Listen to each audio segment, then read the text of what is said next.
Essa música, ela é tirada de uma história da Bíblia. Tem muita gente que conhece a música, mas não sabe a história, né? Nesse Novo Testamento aqui que eu estou distribuindo para você, se você quiser buscar, pode vir aqui, ainda temos o suficiente para todo mundo.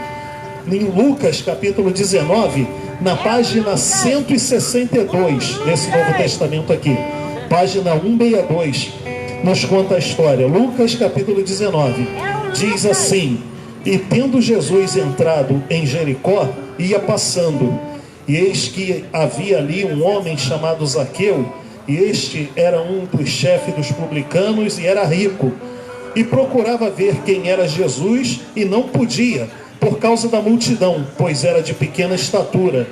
E correndo adiante, subiu numa árvore de sicômoro para o ver, porque havia de passar por ali. E quando Jesus chegou àquele lugar, olhando para cima, viu e disse: Zaqueu, desce depressa, porque hoje me convém pousar em tua casa. E apressando-se, desceu e recebeu-o alegremente. E vendo todos isso, murmuravam, dizendo: entrou na casa para ser hóspede de um homem pecador.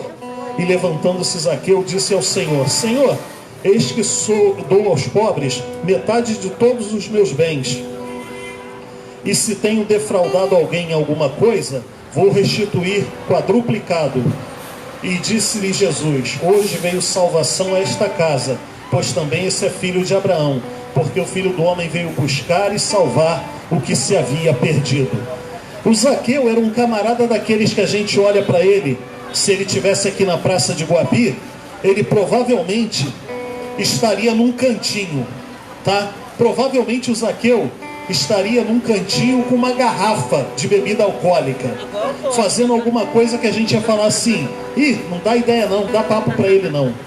Zaqueu seria aquele camarada que estaria lá no outro cantinho, talvez usando drogas, escondidinho ali. É aquele camarada que a gente fala assim: não dá papo não, aquilo ali não vale nada, marginalizado. Zaqueu talvez fosse aquele camarada que já teve passagem pela polícia por diversos problemas. A gente fala assim: não presta não, não anda com esse cara não, não vale nada. Mas na verdade, Zaqueu era um homem que ele trabalhava para o Império Romano, cobrando impostos do seu próprio povo. Era mal visto, tanto como aquele que a gente olha com desdém, que bebe bebida alcoólica e fica doidão na rua, o viciado em drogas, o cara que já foi preso é problemático, aquela gente que a gente fala assim: pô, vai andar com essa gente aí, cara? É aquele cara que você não quer que sua filha namore, é aquele cara que você não quer que seu filho, aquela menina que você não quer que seu filho tenha relacionamento com ela porque já namorou um montão de gente. É aquele pessoal mal visto. Zaqueu era mal visto. Aí Jesus vê que Zaqueu está interessado em acompanhá-lo. Zaqueu era um cara baixinho, não dava para ver Jesus porque tinha uma galera em volta e ele não conseguia ver, ficava pulando assim, não conseguia. Aí ele olhou uma árvore, aqui tem um monte de árvore, nossa cidade é maneira, né? Ele correu numa árvore mais à frente, Jesus está indo tipo daqui para a reta, aí ele foi lá no semáforo e já subiu. Jesus vai ter que passar aqui mesmo. Quando Jesus passou, aí viu o baixinho lá em cima. Aí falou assim: desce aí, cara, eu vou na sua casa. Tu tem noção disso, cara? Tu tá na praça aqui e Jesus fala assim: vou entrar na tua casa hoje, vou entrar na tua vida hoje. Você tem noção de que é você vir aqui no ponto e falar assim: eu vou lá na praça pegar o ônibus, eu vou lá no Léo só para fazer um lanchinho, e de repente Jesus bate de frente com você usando um pregador na praça e falando assim: não vai só fazer o lanchinho não, né, Adriel? Já pensou? Aí fala assim: vou lá no Joel comer o salgadinho. Não, tu vai bater de frente comigo, vai ter uma pregação da palavra e eu vou entrar na tua vida hoje. Aí a população fala assim: pô, mas logo ele. Muita gente costuma fazer gracejo com o evangelho, dizendo assim: crente é ex-tudo, todo crente é ex alguma coisa. Eu escuto muito essa piada: todo crente é ex alguma coisa. O Zaqueu também. Zaqueu era esse cara, todo mundo olhava: pô, quero andar com esse cara, não vale nada, isso é mó traíra. Aí Jesus vai entrar na casa dele e os religiosos começam a criticar, os bonzão: pô, cara, sou um cara do bem, trabalhador, sou um cara de família, e Jesus vai andar com um cara que, pô, aquele cara ali queimadão, meu irmão. Jesus quer salvar cachaceiro, Jesus quer salvar viciado em drogas. Jesus quer salvar a mulher que já foi mulher de todo mundo. Jesus quer salvar aquele cara ali que é pegador de geral, não tem compromisso com ninguém. Aí Jesus fala assim: eu vim ao mundo para salvar o que se havia perdido. Jesus fala assim, em outro texto: os que estão bem de saúde, os sãos, não precisam de médico. Se eu falar para você, vai lá na emergência do hospital lá no Bananal, para se receber uma medicação, para uma vitamina, para você ficar fortão, ficar legalzão, você vai falar assim: eu vou fazer o que lá? Não estou doente? Muitas vezes, a gente pregando o evangelho, a gente se depara com essa situação. O camarada que está bem, ele tem emprego, ele tem família, ele é trabalhador, ele estuda, ele tem um bom relacionamento com os amigos, ele não faz mal para ninguém. Ele olha com desdém para o evangelho e fala assim: crente tudo doido, velho, não dá papo não. Daqui a pouco eles vão embora. Mais uma vez crente. Mas aquele camarada que está no maior sufoco, ele fala assim: cara, minha vida está acabada. Aí aquele cara que pensa que não tem jeito, ninguém mais vai investir nele, ninguém mais acredita nele. Aí vem Jesus e fala assim: eu vou entrar na tua casa. Aí o bonzão que estava desprezando fala assim: por que Jesus não entrou na minha? Porque você disse que não estava doente. Porque você disse que não estava precisando. Você olhou para o crente pregando e falou que o crente é maluco, ele te incomoda.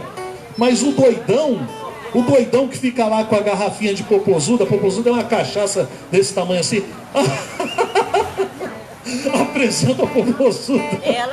É mais ou menos assim, é uma bebida que o pessoal fica aí na rua. Aí Jesus pega o doidão e fala assim: eu vou entrar na tua vida, eu vou te libertar da popozuda. Tu não vai mais usar isso não. Jesus entra na vida do maconheiro e fala assim: vou te libertar da droga, tu não vai mais fumar maconha não. Eu vou te libertar. Aí eu que nunca fumei maconha, nunca bebi uma popozuda, vai falar assim: pô, Jesus só salva esse pessoal esquisito, esse pessoal perdidão, doidão. É, mas são os doidão que querem ver Jesus. O Zaqueu era aquele cara marginalizado e ele quis ver Jesus. Então, se você quiser ver Jesus, eu costumo dizer assim na rua quando eu estou pregando: Jesus realmente salva e Ele quer nos salvar. Mas Ele não vai salvar ninguém na marra, nem pela força, nem pela violência. Mas aquele que olhar para Ele e quiser, no banco de trás, tá? Aquele que quiser Jesus, Jesus quer. Jesus fez a parte dele, não fez? Ele deixou a sua glória, veio a esse mundo, nasceu em carne, morreu pelos nossos pecados, ressuscitou. Aí ele disse assim: olha, eu tenho todo o poder no céu e na terra. Aí você pensa que não tem esperança, você pensa que não tem jeito. Pô, Moisés, mas eu já sou desviado, eu abandonei, eu fiz isso e aquilo, não interessa. Tem uma igreja lá em Teresópolis de um amigo meu, pastor mineiro, lá em Teresópolis, e o logotipo da igreja dele é escrito assim: lugar de novos começos. Aí tu chega na igreja do pastor mineiro, aí fala assim: pô, quero te contar a minha história. Pô, olha só, pastor, eu sou cheio de problema, eu sou usuário. Ele fala: opa, para. Você tá vendo aquilo ali? Escrito ali, lugar de novos começos. Zera tudo, vamos começar a escrever uma nova história, página em branco. Ele não quer nem ouvir tua história triste, ele quer que você abandone tua história triste. Isso é confirmado pela Bíblia, que diz assim: esquecendo-me das coisas que para trás ficaram, prossigo para que estão diante de mim. Em outro texto a Bíblia vai dizer assim: se alguém está em Cristo, nova criatura é, as coisas velhas já passaram e eis que tudo se fez novo. Jesus fez a parte dele. Jesus disse sim para você. Agora cabe a mim e a você dizermos sim para Jesus. E você pode fazer isso agora mesmo. Você pode fazer isso indo à igreja. Você pode fazer isso no seu local de trabalho, na sua casa, dentro do seu carro, dentro do ônibus, no ponto do ônibus. Diga sim para Jesus. Diga para Ele: Senhor, a tua igreja é noiva de Cristo, eu quero essa aliança, eu quero assumir esse compromisso contigo. Jesus quer você. Agora, você quer Jesus? Agora, quando morrer, Quando partir para a eternidade ou quando Jesus voltar, aí não adianta me procurar não, aí não tem papo. Depois que partir, a Bíblia diz que nós vamos enfrentar o julgamento de Deus. Quando Jesus voltar, diz que ele vai voltar como um rei, como um juiz. Vai ser a hora do acerto de contas. Aí vai ter muita gente enrolado, sabe por quê? Como é que você e eu vamos explicar para Deus que Ele nos amou a tal ponto de enviar o seu Filho para morrer por nós e a gente deixou para depois? Depois eu resolvo isso, depois eu penso em Cristo. Agora eu não estou preparado não. Deixa para outro dia, deixa para a próxima. Como é que você vai a um julgamento e vai chegar lá para se justificar perante o juiz, sendo que você foi pego em flagrante com material na mão? E é exatamente isso. Nossos pecados precisam ser perdoados. E para serem perdoados, a gente precisa reconhecê-los e a gente precisa se arrepender. E Jesus está pronto para perdoar pecados. Ele quer perdoar, Ele quer libertar, Ele quer transformar as nossas vidas. Mas Ele não vai fazer isso nem pela força e nem pela violência. Jesus, certa vez, conversando com os seus discípulos, os discípulos disseram assim para ele: Senhor, nos ensina a orar. A oração também é muito importante. E Jesus ensinou a oração do Pai Nosso para os discípulos. Vocês conhecem Mateus capítulo 6, nesse Novo Testamento que vocês estão pegando aí, a partir do versículo 9, vai ter esse bate-papo lá. Aí Jesus falou: vocês vão orar assim: Pai nosso que estás no céu, santificado seja o teu nome, venha o teu reino, seja feita a tua vontade, assim na terra como no céu. O pão nosso de cada dia nos dá hoje. Perdoa as nossas dívidas. Olha isso aqui: perdoa as nossas dívidas da mesma forma que a gente perdoa os nossos devedores. Perdoa a mim da mesma forma que eu perdoo aquele outro ali. Você consegue lembrar de alguma pessoa que você já tenha dito assim: não perdoo de jeito nenhum? Quando você e eu dissemos isso, a gente está dizendo para Deus assim: Senhor, me trata da mesma forma.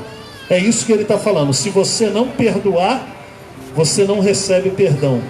Aí Ele ensina isso: ora para Deus assim, olha, se compromete: perdoa-me da mesma forma que eu tenho perdoado o outro.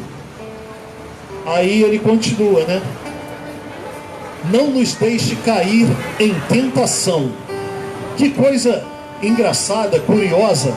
Por que Jesus vai pegar os discípulos dele e vai ensinar para eles orarem a Deus, pedindo para não cair em tentação? Olha, peçam para Deus para não deixar vocês caírem em tentação. Isso deve ser uma coisa muito séria, a ponto de Jesus falar para a gente orar a Deus para isso não acontecer.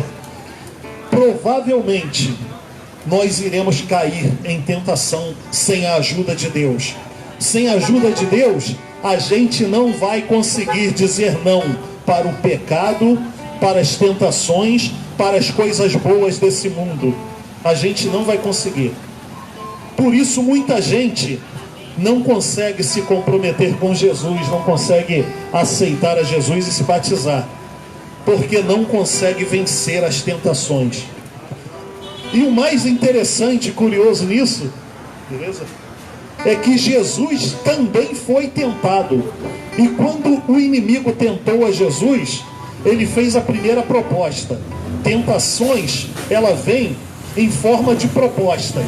É uma oferta que é feita. Aí, tu aceita isso? Aí o inimigo ofereceu para Jesus a primeira tentação. Jesus falou assim: não. O inimigo foi e ofereceu a segunda tentação. E agora? Tu aceita isso? Jesus falou: não. Aí o inimigo apelou. Subiu a oferta. Aí te dou todos os reinos do mundo e a glória deles, se você aceitar isso aqui. Jesus falou assim: vai embora, Satanás. Jesus estava falando assim: não tem o preço, você não vai chegar no meu preço. Aí o diabo teve que meter o pé. Mais tarde, o diabo tentou outro dos discípulos um dos discípulos de Jesus, que a gente conhece muito bem pelo nome, Judas Iscariotes, foi tentado pelo diabo. E na proposta que veio para Judas Iscariotes, veio pelos líderes religiosos, e eles ofereceram: aí, se eu te der 30 moedinhas de prata, você nega Jesus, você não se batiza, você rejeita ele, você trai, você fica longe da igreja. Aí o Judas, pô cara, 30 moedas de prata dá para resolver minha vida, dá para pagar minhas contas, dá para comprar minhas coisas. Ah tá, eu aceito. Pegou, caiu na tentação. Isso destruiu a vida dele. Tanto que quando a gente fala Judas Iscariotes, ninguém pensa coisa boa. Ninguém quer botar o nome de filho nenhum de Judas Iscariotes. Você já viu isso? Vai lá no cartório, registra teu filho. Qual o nome? Bota aí Judas Iscariotes. Duvido colocar. Por quê? Porque você ficou aborrecido porque ele vendeu Jesus por 30 moedas de prata. Agora olha só o que eu vou fazer com você. Eu prego nas ruas muito, há 3 anos que eu estou pregando nas ruas. Já teve gente falando para mim que não aceita Jesus por causa de cigarro. Ah, porque eu fumo, eu não estou preparado por causa do cigarro. Quanto custa um cigarro? R$4,50 o máximo? R$4,50. Aí o Judas não vale nada porque ele vendeu Jesus por 30. Aí você vem falar para mim que você não quer Jesus, não está preparado para Jesus. Aí eu falo, por quê? Porque você também tem 30? Tem 30 que te ofereceram? Não, R$4,50. Gente, que incoerência. Muitos de nós estamos vendendo Jesus mais barato do que o Judas Iscariotes. Isso é um problema, isso é um problema. Tem gente vendendo Jesus por causa de uma lata de cerveja. Quanto custa uma lata de cerveja? 6, R$5. E a gente acha que o Judas não vale nada. Ele vendeu por 30 moedas de prata. Deu para comprar um terreno, que a Bíblia fala pra gente. E tem gente que fala assim, cara, eu bebo todo final de semana, quero tomar minha cervejinha. Se eu me comprometer com Jesus, eu vou ter que abrir mão disso. Vai sim, Jesus falou assim, quem quiser vir após mim, renuncie a si mesmo, negue-se a si mesmo, tome sobre si a sua cruz e siga-me. Porque aquele que perder a sua vida, ou seja, perder os prazeres, abrir mão dos prazeres dessa vida por amor dele, vai achá-la, vai ganhá-la para a vida eterna. Mas aquele que quiser usufruir dos prazeres, do bem-estar dessa vida, vai perder na vida eterna. Eu quero dizer assim, ó, muita gente não aceita Jesus porque o inimigo descobriu o seu preço. E o seu preço é o que você está pensando aí agora. Eu não aceito Jesus por causa disso. Se tirar isso, eu aceito. Tem gente que é por causa de relacionamento. Tem gente que é por causa de bens, de carro, de festa. E eu vou dizer para você, o inimigo descobriu o teu preço. Por isso que você ainda não está comprometido com Jesus. Ele descobriu o teu preço. Se ele descobrir teu preço, ele vai pagar. E a única maneira de você aceitar Jesus e conseguir vencer é você não ter preço. Você sabia que crente também peca? Você não vem para Jesus com medo. E se eu errar de novo? Cara, todo mundo peca, só tem pecado diferente, sabia? Todo mundo aqui peca, só o pecado é diferente. O do cachaceiro, ele fica meio bêbado, aí a gente fica, o pecado dele dá para ver. Mas e o meu pecado que está aqui dentro, que vocês não veem? E o pecado que está aqui dentro da minha mente, que vocês não veem? Só é pecado diferente. Para Deus, pecado é pecado. Não tem PMGGG, não tem isso não. Todos precisamos nos arrepender. Em uma certa ocasião, o Senhor Jesus disse assim, falando sobre tragédias, né? A gente odeia quando acontece tragédia, a gente fica muito triste. Teve aquele caso de Suzano lá do atirador, atirou nos alunos da escola. Teve a barreira lá, a represa Mariana que rebentou lá, né? Teve várias tragédias acontecem aí na televisão. Bala perdida matando criança no Rio de Janeiro, criança de 8 anos tomando tiro, né? Mais de um caso até. E Jesus também, na época dele, também teve tragédias. E ele conta duas. Em Lucas capítulo 13, se você abrir esse Novo Testamento aí, para quem chegou agora, nós estamos distribuindo Novos Testamentos de graça. Eu só vim aqui pegar. Por que eu não vou levar para você? Porque pode ser que você aceite por educação, mas na hora que você for embora, você fala assim, eu não queria não, vou deixar aqui mesmo. Aí vai embora, deixa aí eu perdi.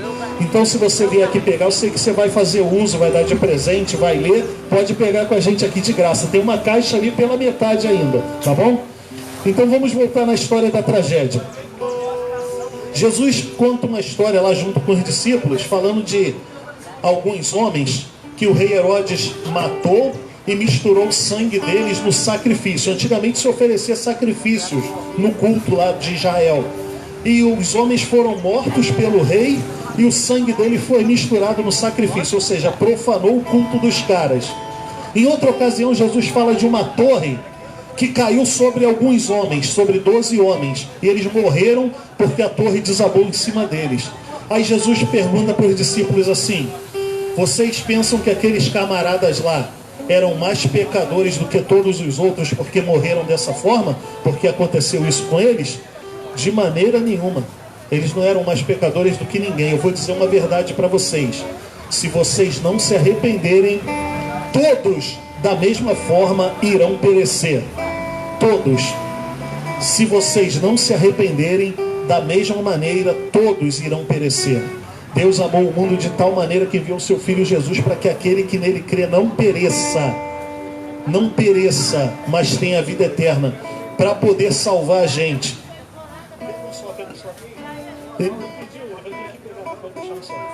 Então, Deus, para salvar a gente, o que ele fez? Ele matou o Filho dele na cruz pelos nossos pecados. Não teve outro jeito.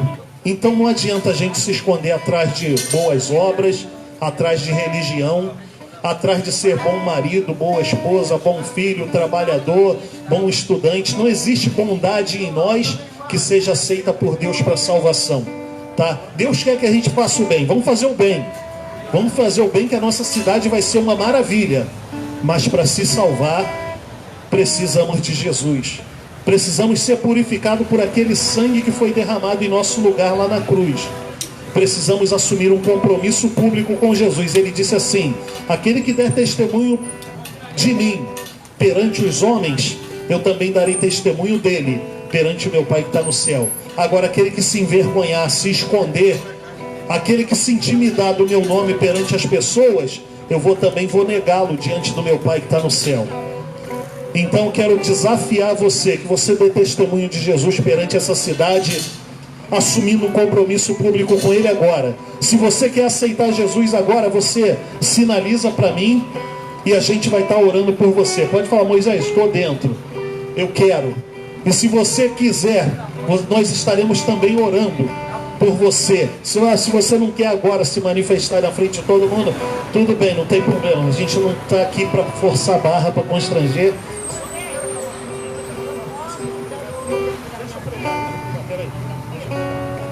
Então, a gente vai estar orando. E nessa oração que eu vou fazer aqui, você pode estar me acompanhando e entregando sua vida para Jesus. Desviado, não espera até amanhã não, tá? Assim como Zaqueu subiu na árvore e o pessoal falou: mas ele não vale nada. Aí vão falar assim: pô, mas de novo ele desviou e agora quer Jesus de novo. Jesus fala assim: eu não vim chamar os justos, mas o pecador ao arrependimento, tá bom? Vamos orar.